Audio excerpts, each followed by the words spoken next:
ओम उमा महेश्वराय नमः। आप सभी का हमारे YouTube चैनल पर हार्दिक स्वागत है।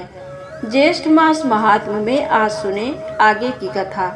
आज की कथा है सेतु बंधन आरंभ करने की बात तथा सेतु यात्रा का क्रम एवं विधान। श्री सूत जी कहते हैं, मुनीश्वरों, जहाँ जानकी वल्लभ रघुकुल शिरोमणि श्री रामचंद्र जी ने 9 पत्थरों की स्थापना करके पहले पहल समुद्र में सेतु बांधा था, वहीं पर देवी पत्तन नामक नगर है। उसी के एक किनारे पर चक्र तीर्थ है। भगवान श्री राम ने शुभ मुहूर्त में अच्छे दिन को देवी पत्तन से कार्य आरंभ किया। उन्होंने प्रारंभ में गणेश जी की पूजा करके महादेव जी की आज्ञा ले अपने हाथ से प्रसन्नता पूर्वक 9 प्रस्तरों की स्थापना की। इस प्रकार उनके द्वारा सेतु बंधन का कार्य प्रारंभ होने पर वानर लोग पर्वत, शाखा युक्त वृक्ष, शिलाखंड, काष्ठ समूह और तृण राशि एकत्र करके लाने लगे। नल ने उन सबको लेकर महासागर में सेतु निर्माण किया। उन्होंने 5 ही दिन में लंका के समीप तक पुल बांध दिया। उसकी लंबाई 100 योजन और चौड़ाई 10 योजन थी। इस प्रकार नल के द्वारा वह पाप नाशक पुण्यमय सेतु तैयार किया गया। देवीपुर के निकट जो 9 पत्थर गड़े हैं वे ही सेतु के मूल हैं। मनुष्य वहां अपने पाप की शुद्धि के लिए स्नान करे, फिर चक्र तीर्थ में स्नान करके सेतु के स्वामी श्री हरि का पूजन करे। देवी पत्तन से लेकर जो सेतु बांधा गया है उसके कारण वह यथार्थ रूप से सेतु मूल कहलाता है। सेतु का पश्चिम किनारा दर्भ शयन तीर्थ कहा गया है और पूर्व किनारा देवी पत्तन। ये दोनों ही सेतु के मूल हैं। दोनों को ही परम पवित्र पुण्यजनक एवं पापनाशक कहा गया है। जो मनुष्य जिस मार्ग से जिस पूर्व या पश्चिम सेतु मूल को जाए वे उसी मार्ग से उस मोक्षदायक सेतु मूल में स्नान करके फिर चक्र तीर्थ में स्नान करे। तत्पश्चात संकल्प पूर्वक सेतुबंध तीर्थ को जाएं। प्रसन्नता पूर्वक श्री रामचंद्र जी का हृदय में ध्यान करते हुए सबसे पहले सेतु को नमस्कार करें। श्री रघुवीर के चरण रखने से जिसकी धूलि परम पवित्र हो गई है, जो दशग्रीव रावण के शिरश्छेद का एकमात्र हेतु है, उस सेतु को नमस्कार है। इस मंत्र से सेतु को साष्टांग प्रणाम करके परम शक्तिशाली बेताल बरद नामक तीर्थ को जाएं। जो मनुष्य चक्र तीर्थ के दक्षिण भाग में स्थित इस बेताल बरद नामक तीर्थ में कभी स्नान करते हैं वे जीवन मुक्त होते हैं। यहाँ संकल्प पूर्वक स्नान करके पितरों को पिंड देना चाहिए। बेताल बरद में स्नान करने के पश्चात मनुष्य धीरे धीरे गंधमादन पर्वत को जाए। वह पर्वत समुद्र में सेतु के रूप में विद्यमान है। उस सेतु रूप गंधमादन पर्वत की इस प्रकार प्रार्थना करें। परम पुण्यमय गंधमादन पर्वत, तुम्हें सब देवता नमस्कार करते हैं। विष्णु आदि देवता भी तुम्हारा सेवन करते हैं। नग श्रेष्ठ, उसी तुम्हारे शिखर पर मैं पैरों से चलूंगा। मेरे चरणों से तुम्हारे ऊपर आघात होगा। मुझ पापात्मा के अपराध को कृपा पूर्वक क्षमा करो और तुम्हारे शिखर पर निवास करने वाले भगवान शंकर का मुझे दर्शन कराओ। इस प्रकार प्रार्थना करके उस श्रेष्ठ पर्वत पर धीरे धीरे पैर रखते हुए चलें। वहां समुद्र में स्नान करके गंधमादन पर्वत पर मनुष्य यदि सरसों भर भी पिंडदान करे तो उससे प्रलय काल तक पितर तृप्त रहते हैं। तत्पश्चात वहां सब तीर्थों में उत्तम जो पाप विनाशन नामक महातीर्थ है उसका दर्शन करने के लिए जाएं। वहां पहुंचकर शरीर के मलों का नाश करने वाले उस तीर्थ में स्नान करें। वहां स्नान करने से मनुष्य वैकुंठ धाम में जाता है। श्री सूत जी कहते हैं, सब पापों का नाश करने वाले पापनाशन तीर्थ में स्नान करने के पश्चात मनुष्य यम नियम का पालन करते हुए सीता सरोवर में स्नान करने के लिए जाए। श्री रामचंद्र जी को अपने सतीत्व का विश्वास दिलाने के लिए जब जनक नंदिनी सीता ने संपूर्ण देवताओं के समीप प्रज्वलित अग्नि में प्रवेश किया और सब अंगों से सुशोभित एवं पवित्र रूप से वे उस अग्नि से बाहर निकली। तब लोक रक्षा के लिए उन्होंने अपने नाम से एक उत्तम तीर्थ निर्माण किया तथा स्वयं भी उसमें स्नान किया। इसलिए उस तीर्थ का नाम सीता सरोवर हुआ। उसमें जो मनुष्य स्नान करता है वह संपूर्ण कामनाओं को पाता है। विप्रवरों, उस तीर्थ में अवगाहन करके अनेक प्रकार के दान देकर एवं बहुत दक्षिणा वाले यज्ञों का अनुष्ठान करके मनुष्य परमेश्वर के परम धाम को जाता है। महापवित्र सीता कुंड में स्नान करके मनुष्य एकाग्र चित्त हो मंगल तीर्थ की यात्रा करे। वहाँ भगवान विष्णु की प्यारी पत्नी लक्ष्मी जी सदा निवास करती हैं। पूर्व काल में मनोजव नाम से प्रसिद्ध एक चंद्रवंशी राजा हो गए हैं। उन्होंने प्रतिवर्ष यज्ञों द्वारा देवताओं को, अन्न राशि से ब्राह्मणों को तथा श्राद्ध से पितरों को तृप्त किया। वे निरंतर वेदों का स्वाध्याय किया करते थे। इस प्रकार राजा मनोजव धर्म पूर्वक पृथ्वी का पालन करते थे। उनके शासन काल में उस राज्य में एक भी शत्रु नहीं रह गया था। इससे राजा के मन में अहंकार उत्पन्न हो गया। जहाँ अहंकार होता है वहाँ लोभ, मद, काम, क्रोध, हिंसा तथा मोह में डालने वाली असूया ये सभी प्रकट हो जाते हैं। और जिस पुरुष में ये उत्पन्न होते हैं वह पुत्र, पौत्र तथा संपत्तियों के साथ प्राणों से भी हाथ धो बैठता है। उस राजा के मन में ये विचार उत्पन्न हुआ कि मैं ब्राह्मणों के गांव में कर लगाऊंगा। मन में ऐसा निश्चय करके उसने वही किया। शिव और विष्णु आदि देवताओं के भी धन उसने ले लिए। अहंकार ने उसकी विवेक बुद्धि को नष्ट कर दिया था, इसलिए उसने ब्राह्मणों के खेत छीन लिए थे। इस दुष्कर्म का परिणाम ये हुआ कि एक बलवान शत्रु ने आकर उसके नगर को घेर लिया। रणदेश के राजा गोलब ही उसके शत्रु बन बैठे। गोलब ने चतुरंगड़ी सेना के साथ आक्रमण किया। दुरात्मा मनोजव का गोलब के साथ 6 महीने तक युद्ध चलता रहा। अंत में गोलब की जीत हुई। मनोजव पराजित होकर राज्य से वंचित हो गया।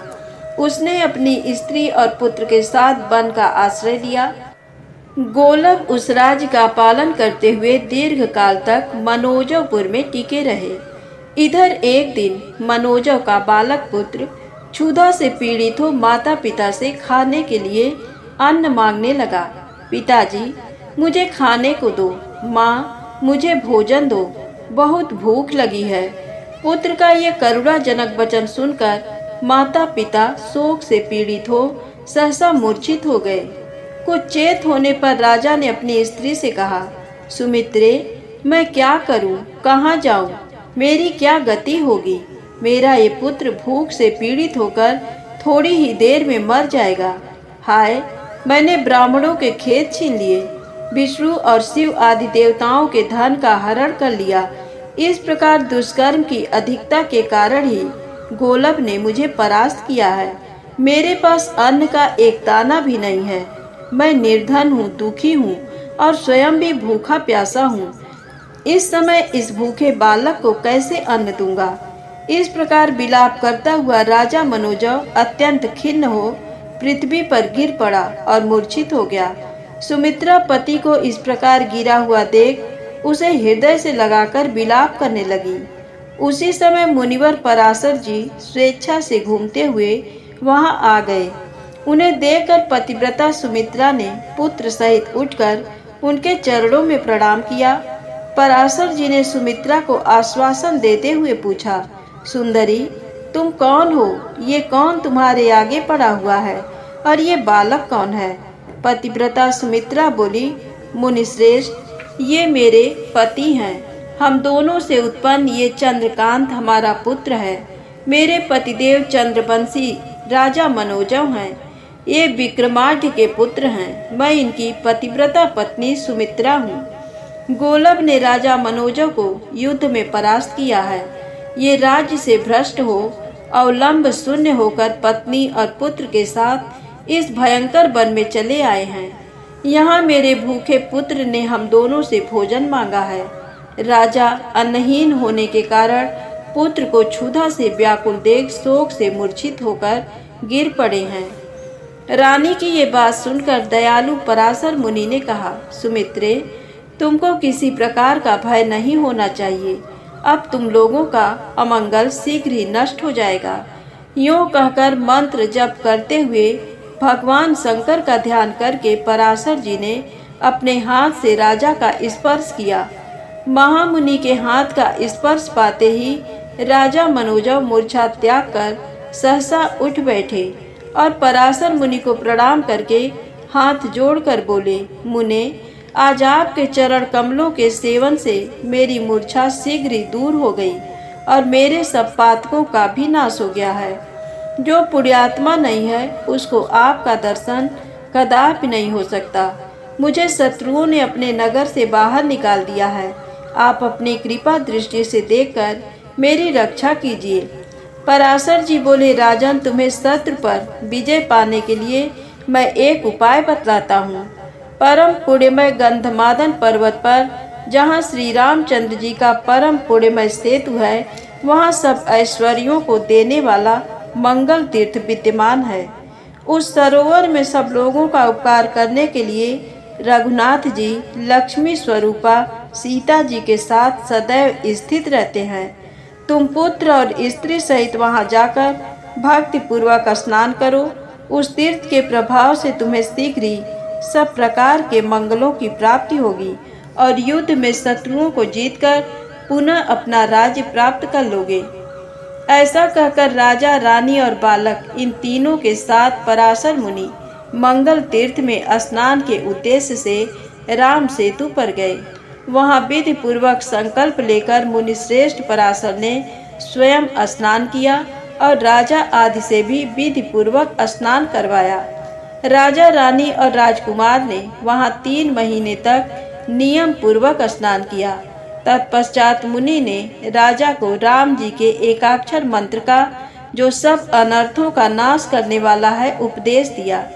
राजा ने 40 दिनों तक विधि पूर्वक उस एकाक्षर मंत्र का जप किया। इस प्रकार मंत्र जपते हुए राजा के आगे एक सुदृढ़ धनुष प्रकट हुआ। 2 अक्षय तरकस, सोने की मूठ वाली 2 तलवारें, एक ढाल, एक गदा, एक उत्तम मूसल, एक भयंकर शब्द करने वाला शंख, एक घोड़े से जुता हुआ रथ, सारथी, पताका, अग्नि के समान प्रकाशमान सुवर्णमय कवच, हार, केयूर, मुकुट और वलय आदि आभूषण, सहस्रों दिव्य वस्त्र और दिव्य माला, ये सभी वस्तुएं उस तीर्थ से प्रकट हुई। ये सब देखकर राजा ने मुनि से निवेदन किया। तब मुनि ने तीर्थ का जल लेकर उसे मंत्र से अभिमंत्रित करके उसके द्वारा राजा का अभिषेक किया। तदनंतर राजा मनोजव कमर कसकर युद्ध के लिए तैयार हुए। उन्होंने कवच, खड्ग, धनुष और बाण धारण किया। हार, केयूर, मुकुट और कंकड़ आदि से विभूषित हो दिव्य वस्त्र धारण कर उस घोड़े जूते हुए रथ पर बैठे। महामुनि पराशर ने राजा को अंग रहस्य, प्रयोग और उपसंहार की विधि के साथ ब्रह्मास्त्र आदि का उपदेश दिया। राजा ने रथ से उतरकर मुनि को प्रणाम किया और आशीर्वाद ले उनकी आज्ञा पाकर तथा उनकी परिक्रमा करके वे पत्नी और पुत्र के साथ विजय के लिए उस रथ पर आरूढ़ हुए। नगर में पहुंचकर राजा ने शंख बजाया। शंखनाद सुनकर गोलभ सेना के साथ युद्ध के लिए तुरंत ही बाहर निकला और मनोजव के साथ 3 दिनों तक युद्ध करता रहा। चौथे दिन मनोजव ने युद्ध में ब्रह्मास्त्र का प्रयोग करके सेना सहित गोलभ को नष्ट कर दिया। उसके बाद स्त्री और पुत्र सहित नगर में आकर राजा समूची पृथ्वी का पालन करने लगा। तब से उसने कभी अहंकार नहीं किया, असूया आदि दोषों को त्याग दिया, अहिंसा, इंद्रिय संयम और धर्म में सदा तत्पर रहने लगा। इस प्रकार सहस्रों वर्षों तक राजा ने पृथ्वी का पालन किया। फिर विरक्त होकर अपने पुत्र को राज्य दे वह गंधमादन पर्वत पर मंगल तीर्थ पर चला गया। वहाँ हृदय में भगवान सदाशिव का ध्यान करते हुए तपस्या में संलग्न हो गया। तदनंतर थोड़े ही समय में शरीर त्याग कर मनोजव ने उस तीर्थ के महात्म से शिवलोक को प्रस्थान किया। उसकी पत्नी सुमित्रा भी उसके शरीर का आलिंगन करके चिता पर आरूढ़ हो गई और पतिलोक को प्राप्त हुई। इसलिए मंगल तीर्थ सर्वथा प्रयत्न करके सेवन करने योग्य है। ये तीर्थ अतिशय सुंदर एवं कल्याणमय है।